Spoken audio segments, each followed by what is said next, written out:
रामचंद्र शुक्ल जी का निबंध लोभ और प्रीति। किसी प्रकार का सुख या आनंद लेने वाली वस्तु के संबंध में मन की ऐसी स्थिति को जिसमें उस वस्तु के अभाव की भावना होते ही प्राप्त सानिध्य या रक्षा की प्रबल इच्छा जग पड़े, प्राप्ति सानिध्य या रक्षा की प्रबल इच्छा जग पड़े, लोभ कहते हैं। दूसरे की वस्तु का लोभ करके लोग उसे लेना चाहते हैं। अपनी वस्तु का लोभ करके लोग उसे देना या नष्ट होने देना नहीं चाहते। प्राप्य या प्राप्त सुख के अभाव या अभाव कल्पना के बिना लोभ की अभिव्यक्ति नहीं होती। अतः इसके सुखात्मक और दुखात्मक दोनों पक्ष हैं। जब लोभ अप्राप्त के लिए होता है तब तो दुख अस्पष्ट ही रहता है। प्राप्त के संबंध में दुख का अंश निहित रहता है और अभाव के निश्चय या आशंका मात्र पर व्यक्त हो जाता है। कोई सुखद वस्तु पास में रहने पर भी मन की इस इच्छा का बीज रहता है कि उसका अभाव न हो।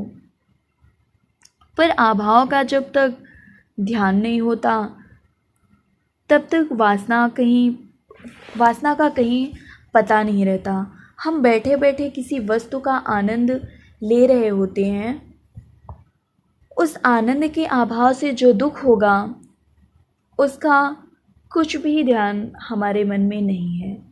इसी बीच में कोई आकार उस वस्तु को ले जाना चाहता है, तब हम उससे कुछ व्यग्र होकर कहते हैं, अभी रहने दो।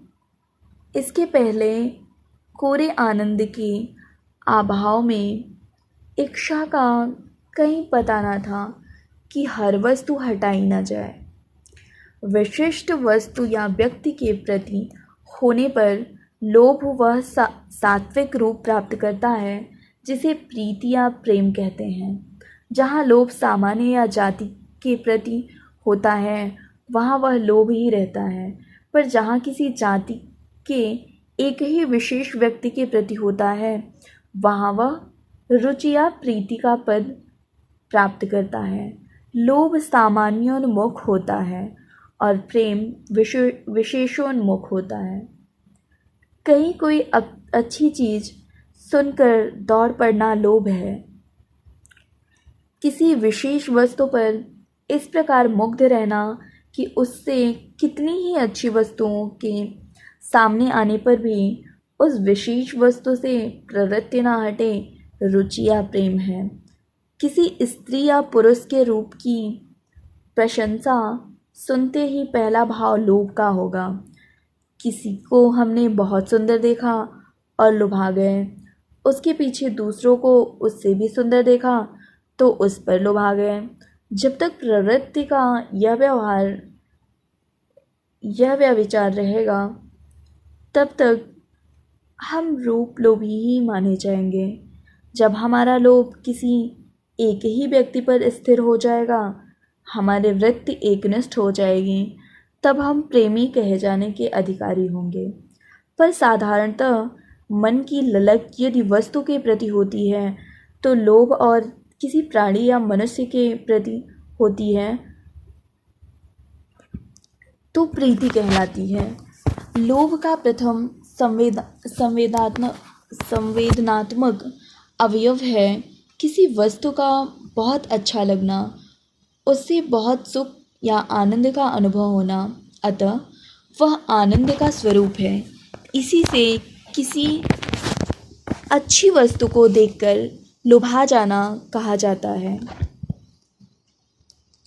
पर केवल इस अवस्था में लोभ की पूरी अभिव्यक्ति नहीं होती। कोई वस्तु हमें बहुत अच्छी लगी, किसी वस्तु से हमें बहुत सुख या आनंद मिला, इतने ही पर दुनिया में यह नहीं कहा जाता कि हमने लोभ किया। जब संवेदनात्मक अवयव के साथ इच्छात्मक अवयव का संयोग होगा, अर्थात जब उस वस्तु को प्राप्त करने की, दूर ना करने की, नष्ट ना होने देने की इच्छा प्रकट होगी, तभी हमारा लोभ लोगों पर खुलेगा। इच्छा, लोभ या प्रीति का ऐसा आवश्यक अंग है कि यदि किसी को कोई बहुत अच्छा या प्रिय लगता है तो लोग कहते हैं कि वह उसे चाहता है।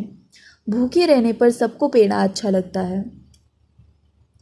भूखे रहने पर सबको पेड़ा अच्छा लगता है, पर चौबे जी पेट भर भोजन के ऊपर भी पेड़े पर हाथ फेरते हैं। अतः हम कह सकते हैं कि चौबे जी को मिष्ठान से अधिक रुचि है। यह अभिरुचि भी लोभ की चेष्टाएं उत्पन्न करती है। इंद्रियों के विषय भेद से अभिरुचि के विषय भी भिन्न भिन्न हो सकते हैं। कमल का फूल और रमणी का सुंदर मुख अच्छा लगता है। वीणा की तान और अपनी तारीफ अच्छी लगती है। जूही और केसर की गंध अच्छी लगती है। रबड़ी और मालपुआ अच्छा लगता है। मुलायम गद्दा अच्छा लगता है। ये सब वस्तुएं तो आपको आनंद देती हैं। इससे इनकी प्राप्ति की इच्छा बहुत सीधी सादी और स्वाभाविक कही जा सकती है। पर जिससे इन सब वस्तुओं की प्राप्ति सुलभ होती है, उसमें चाहे आनंद देने वाले स्वतः कोई बात ना हो, पर उसकी प्राप्ति की इच्छा होती है, उसका लोभ होता है। रुपए के रूप, रस, गंध आदि में कोई आकर्षण नहीं होता, पर जिस वेग से मनुष्य उस पर टूटते हैं, उस वेग से भौरे कमल पर और कौवे मांस पर ही भी ना टूटते होंगे। यहाँ तक कि लोभी शब्द से साधारणतः रुपए पैसे का लोभी, धन का लोभी समझा जाता है। एक धातुखंड के गर्भ में कितने प्रकार के सुख और आनंद मनुष्य समझता है, पर यह समझ इतनी पुरानी पड़ गई है कि इसकी ओर हमारा ध्यान अब प्रायः नहीं रहता। धन संचय करने में बहुतों का लक्ष्य धन ही रहता है, उससे प्राप्य सुख नहीं। वे बड़े से बड़े सुख के बदले में या कठिन से कठिन कष्ट के निवारण के लिए थोड़ा सा भी धन अलग करना नहीं चाहते। उनके लिए साधन ही साध्य हो जाता है। स्थिति भेद से प्रिय या अच्छी लगने वाली वस्तु के संबंध में इच्छा दो प्रकार की होती है। प्राप्ति या सानिध्य की इच्छा, दूर ना करने या नष्ट ना होने देने की इच्छा। प्राप्ति या सानिध्य की इच्छा भी दो प्रकार की हो सकती है। पहली, इतने संपर्क की इच्छा जितना और किसी का ना हो। दूसरी, इतने संपर्क की इच्छा जितना सब कोई या बहुत से लोग एक साथ रख सकते हों। इनमें से प्रथम प्रतिषेधात्मक होने के कारण प्रायः विरोध ग्रस्त होती है। इससे उस पर समाज का ध्यान अधिक रहता है। कोई वस्तु हमें बहुत अच्छी लगती है, लगा करें दूसरों को इससे क्या, पर जब हम उस वस्तु की ओर हाथ बढ़ाएंगे या औरों को उसकी ओर हाथ बढ़ाने ना देंगे, तब बहुत से लोगों का ध्यान हमारे इस कृत्य पर जाएगा, जिनमें से कुछ हाथ थामने वाले और मुंह लटकाने वाले भी निकल सकते हैं। हमारे लोभ की शिकायत ऐसे ही लोग अधिक करते पाए जाएंगे। दूसरों के लोभ की निंदा जैसी अच्छे लोग भी कर सकते हैं, वैसी और लोग नहीं। मांगने पर ना पाने वाले और ना देने वाले दोनों इसमें प्रवृत्त होते हैं। एक कहता है वह बड़ा लोभी है, देता नहीं। दूसरा कहता है वह बड़ा लोभी है, बराबर मांग करता है। रहीम दोनों को लोभी, दोनों को बुरा कहते हैं। रहीमन वे नर मर चुके जे कहो मांगन जाए, उतने पहले वे मुए जिन मुख निकसत नाहि। ऐसे उस समय होता है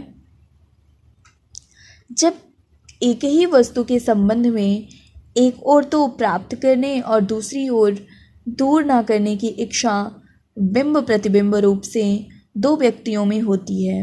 इसके अतिरिक्त एक ही वस्तु को प्राप्त करने की इच्छा यदि संयोग से कई प्राणियों के चित्त में हुई तो भी विरोध का पूरा विधान होता है।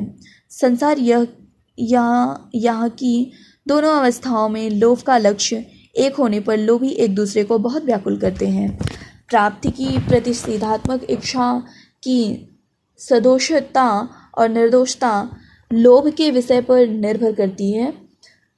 लोभ के विषय दो प्रकार के होते हैं, सामान्य और विशेष।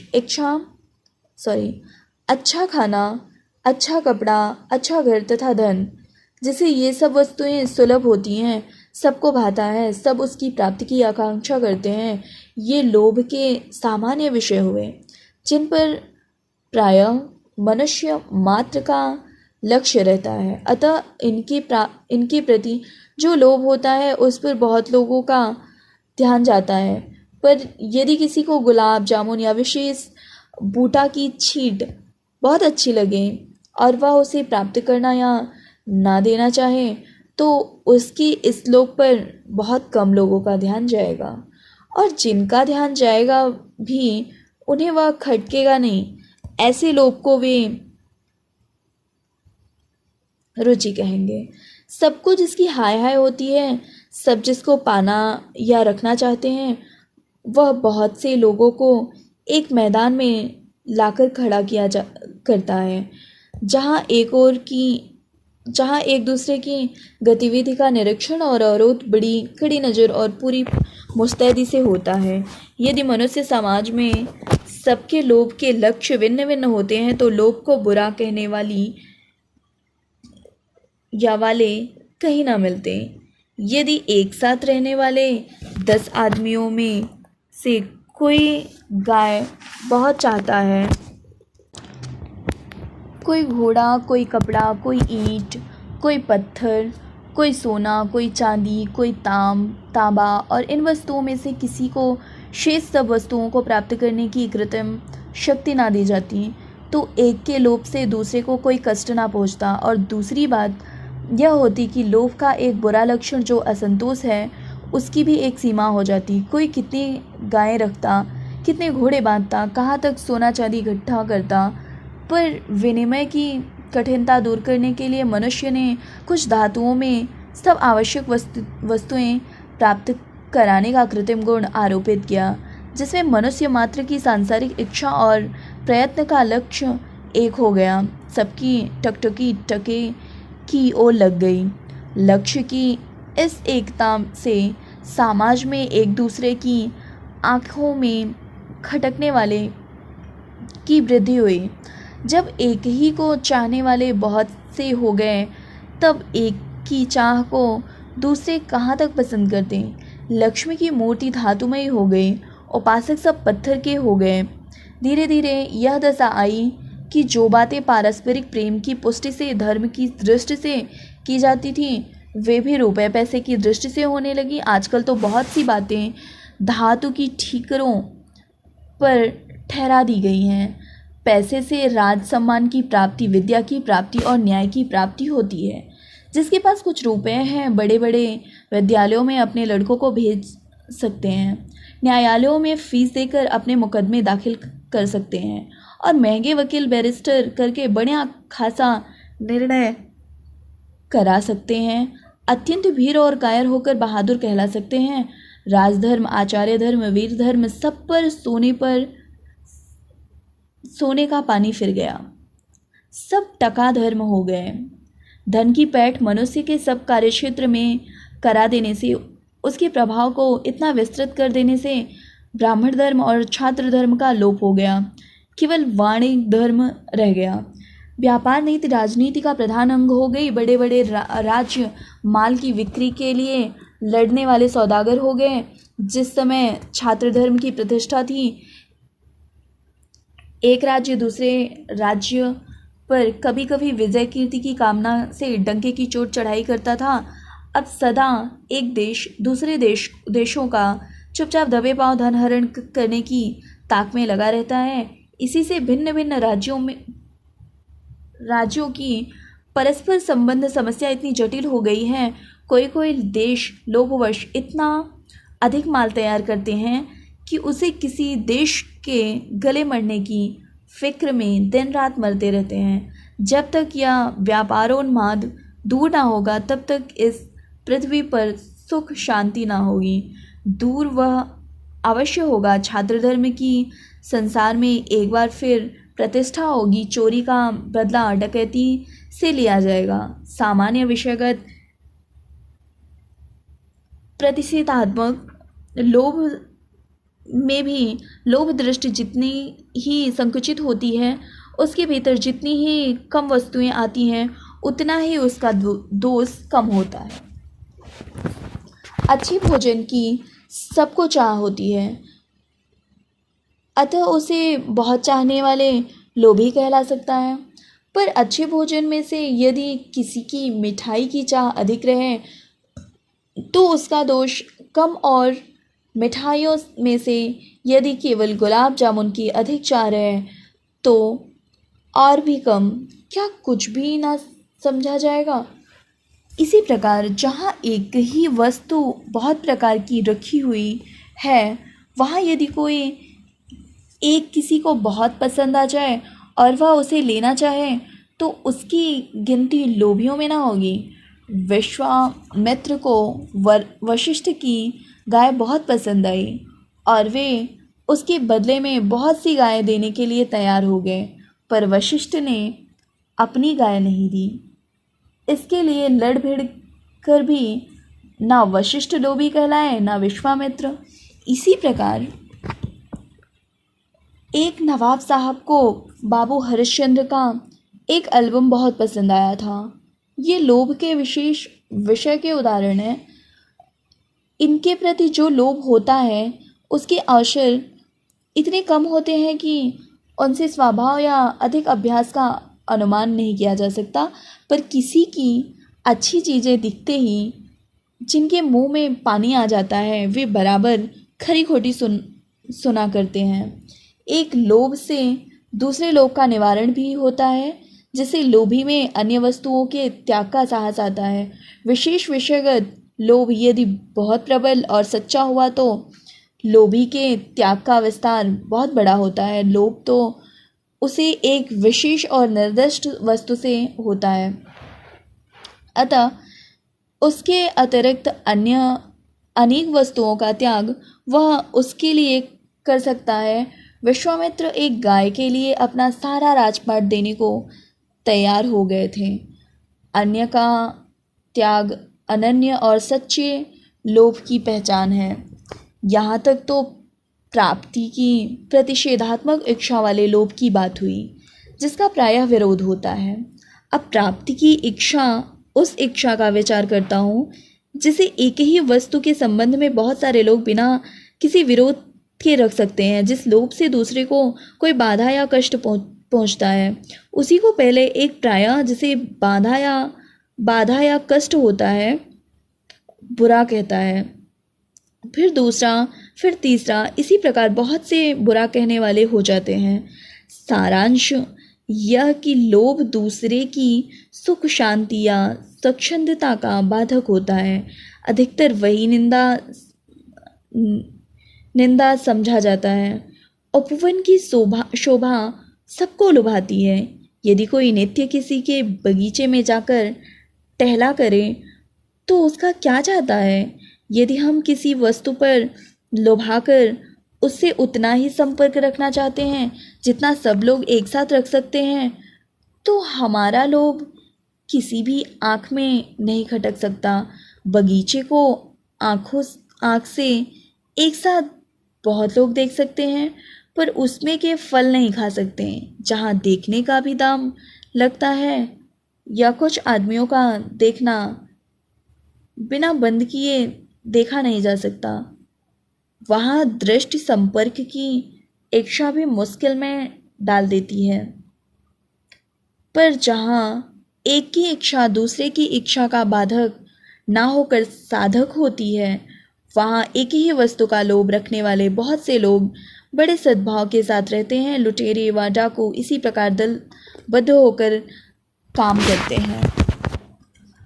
किसी को कोई स्थान बहुत प्रिय हो जाता है और वह हानि और कष्ट उठाकर भी वहाँ से नहीं जाना चाहता। हम कह सकते हैं कि उसे उस स्थान का पूरा लोभ है, जन्मभूमि का प्रेम, स्वदेश प्रेम, या यदि वास्तव में अंतःकरण का कोई भाव है तो स्थान के लोभ के अतिरिक्त और कुछ नहीं। इस लोभ के लक्षणों से शून्य देश प्रेम कोरी बकवाद या फैशन के लिए गढ़ा हुआ शब्द है। यदि किसी को अपने देश से प्रेम है तो उसे अपने देश के मनुष्य, पशु पक्षी, लता, गुल्म, पेड़, पत्ते, वन, पर्वत, नदी, निर्झर सबसे प्रेम होगा। सबको वह चाह भरी दृष्टि से देखेगा। सबको सुध करके वह विदेश में आंसू बहाएगा। जो यह भी नहीं जानते कि कोयल किस चिड़िया का नाम है, जो यह भी नहीं सुनते कि चातक कहाँ चिल्लाता है, जो आंख भर यह भी नहीं देखते कि आम प्रणय सौरभ पूर्ण मंजरियों से कैसे लदे हुए हैं, जो यह भी नहीं झांकते कि किसानों की झोपड़ी के भीतर क्या हो रहा है। वे यदि 10 बने ठने मित्रों के बीच प्रत्येक भारतवासी की औसत आमदनी का पर्दा बताकर देश प्रेम का दावा करें तो उनसे पूछना चाहिए कि भाइयों, बिना परिचय का यह प्रेम कैसा? जिनके सुख दुख के तुम कभी साथी ना हुए, उन्हें तुम सुखी देखना चाहते हो? यह समझते नहीं बनता। उनसे कोसों दूर बैठे बैठे, पड़े पड़े व खड़े खड़े तुम विलायती बोली में अर्थशास्त्र की दुहाई दिया करो, पर प्रेम का नाम उसके साथ ना घसीटो। प्रेम हिसाब किताब की बात नहीं है। हिसाब किताब करने वाले भाड़े पर भी मिल सकते हैं, पर प्रेम करने वाले नहीं। हिसाब किताब से देश की दशा का ज्ञान मात्र हो सकता है। हित चिंतक और हित साधन की प्रवृत्ति इस ज्ञान से भिन्न है। वह मन के वेग पर निर्भर है। उसका संबंध लोभ या प्रेम से है, जिसके बिना आवश्यक त्याग का उत्साह हो ही नहीं सकता। जिसे ब्रज की भूमि से प्रेम होगा वह इस प्रकार होगा। नैनन सो रसखान जबेज ब्रज के बन बाग तड़ाग निहारो, कहते ये कल धौत के धाम करील के कुंजन ऊपर मारो।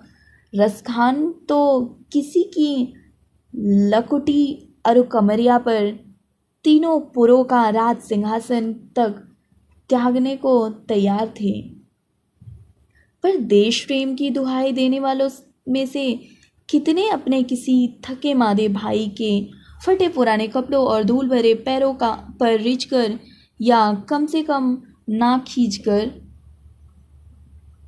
बिना मन मैला किए कमरे की फर्श भी मैली होने देंगे? मोटे आदमियों, तुम जरा सा दुबले हो जाते अपने अंदेशे से ही सही तो ना जाने कितनी ठटरियों पर मांस चढ़ जाता। आप पूछिए कि जिनमें यह देश प्रेम नहीं है उनमें यह किस प्रकार हो भी सकता है? हाँ, हो सकता है परिचय से, सानिध्य से।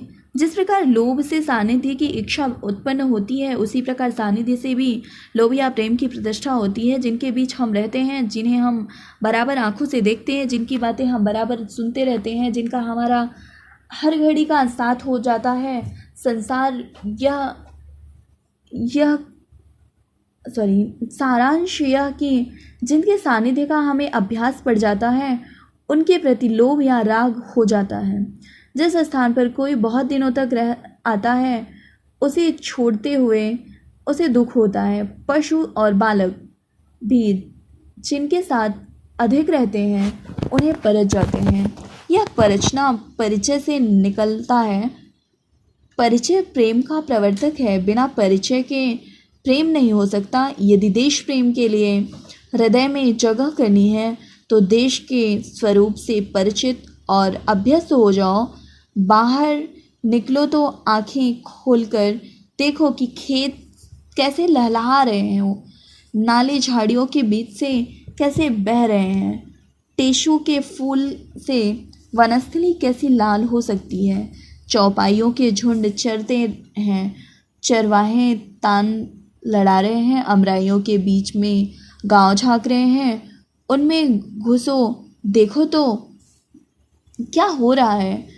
जो मिले उनसे दो दो बातें करो, उनके साथ किसी पेड़ की छाया के नीचे घड़ी आध घड़ी बैठ जाओ और समझो कि ये सब हमारे हैं। इस प्रकार जब देश का रूप तुम्हारी आंखों में समा जाएगा, तुम उसके अंग प्रत्यंग से परिचित हो जाओगे। तब तुम्हारे अंतःकरण में इस इच्छा का उदय होगा कि वह हमसे कभी ना छूटे, वह सदा हरा भरा और फला फुला रहे, उसके धन धान्य की वृद्धि हो, उसके सब प्राणी सुखी रहें। यह तो वर्तमान प्रेम सूत्र हुआ। अतीत की ओर भी दृष्टि फैलाओ। राम, कृष्ण, भीम, अर्जुन, विक्रम, कालिदास, भवभूति इत्यादि का स्मरण करो, जिससे ये सब नाम तुम्हारे प्यारे हो जाएं। इनके नाते भी यह भूमि और इस भूमि के निवासी तुम्हें प्रिय होंगे। पर आजकल इस प्रकार का परिचय बाबुओं को लज्जा का एक विषय हो रहा है। वे देश के स्वरूप से अनजाने रहने या बनने में अपनी बड़ी शान समझते हैं। मैं अपने एक लखनवी दोस्त के साथ सांची का स्तूपा देखने गया। यह स्तूपा एक बहुत सुंदर एक छोटी सी पहाड़ी के ऊपर है। नीचे एक छोटा सा जंगल है जिसमें महुए के पेड़ भी बहुत से हैं। संयोग से उस दिनों पुरातत्व विभाग का कैंप पड़ा हुआ था। रात हो जाने से हम लोग उस दिन स्तूपा नहीं देख सके। सवेरे देखने का विचार करके नीचे उतर रहे थे। वसंत का समय था। महुए चारों ओर टपक रहे थे। मेरे मुंह से निकला, महुओं की कैसी मीठी महक आ रही है। इस पर लखनवी महाशय ने मुझे रोककर कहा, यहाँ महुए सहुए का नाम ना लीजिए, लोग देहाती समझेंगे। मैं चुप हो गया। समझ गया कि महुए का नाम जानने से बाबूपन में बड़ा भारी बट्टा लगता है। आरंभ से ही कहा जा चुका है कि प्रवृत्ति भेद से प्रिय वस्तु के संबंध में इच्छा दो प्रकार की होती है, प्राप्ति या सानिध्य की इच्छा तथा दूर ना करने या कष्ट ना होने की इच्छा। प्राप्ति या सानिध्य की इच्छा का विचार तो हो चुका। अब रक्षा की इच्छा का अन्वेषण करना है। रक्षा की इच्छा भी दो प्रकार की होती है।